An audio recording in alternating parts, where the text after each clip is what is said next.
Adakah anda semua tahu bahawa terdapat 3 peristiwa yang membawa kepada pengisytiharan rukun negara? Peristiwa yang pertama ialah peristiwa 13 Mei 1969. Seterusnya, terdapat juga penubuhan Mageran. Akhir sekali, penubuhan Majlis Perundingan Negara. Kawan-kawan, apakah itu rukun negara? Rukun negara telah diisytiharkan pada 31 Ogos 1970 sempena ulang tahun kemerdekaan Malaysia yang ke-13. Rukun negara ini telah diisytiharkan oleh Seri Paduka Baginda Yang di-Pertuan Agong Almarhum Tuanku Ismail Nasiruddin Shah, Ibni Almarhum Sultan Zainal Abidin Yang di-Pertuan Agong ke-4. Rukun negara diperkenalkan berikutan peristiwa 13 Mei 1969 yang melemahkan perpaduan antara kaum di Malaysia. Rukun negara dibentuk dengan tujuan utama iaitu membentuk perpaduan yang kukuh. Prinsip-prinsip yang terkandung dalam rukun negara jelas merupakan kunci kepada keharmonian dan perpaduan kaum serta demi kejayaan dan kestabilan Malaysia. Apakah makna di sebalik rukun negara kita? Yang pertama, kepercayaan kepada Tuhan. Prinsip rukun negara kita yang kedua iaitu kesetiaan kepada raja dan negara. Yang ketiga, keluhuran perlembagaan. Yang keempat iaitu kedaulatan undang-undang.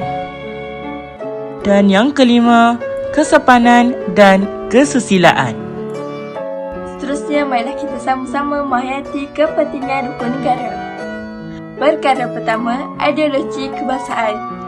Dengan pelbagai perbezaan di antara masyarakat yang tinggal di Malaysia, sebuah ideologi kebangsaan diperlukan supaya dapat menyatukan pemikiran dan melahirkan semangat cinta akan negara. Perkara kedua, mewujudkan perpaduan kaum.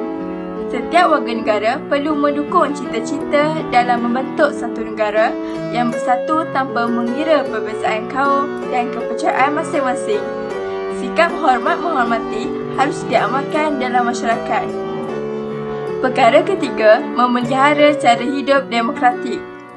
Seperti yang terkandung dalam Perlembagaan Negara yang menjamin kebebasan hak asasi warga negara asalkan tidak melanggar undang-undang negara serta batasan agama.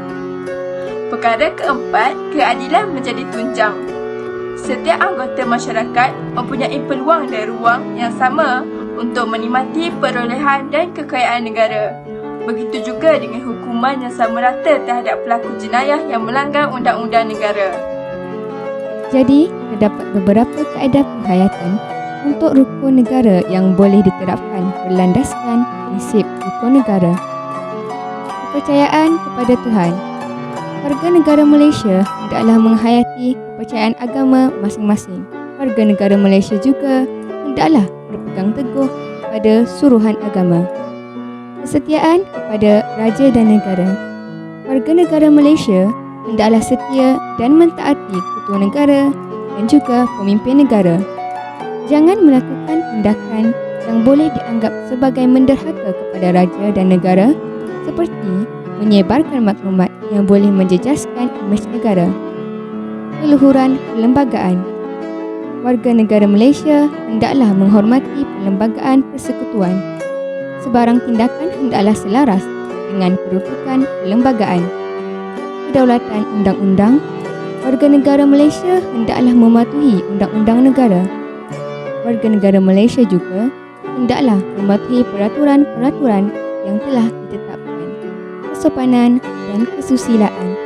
Warga negara Malaysia hendaklah mengamalkan budaya dan nilai-nilai murni dalam kehidupan harian.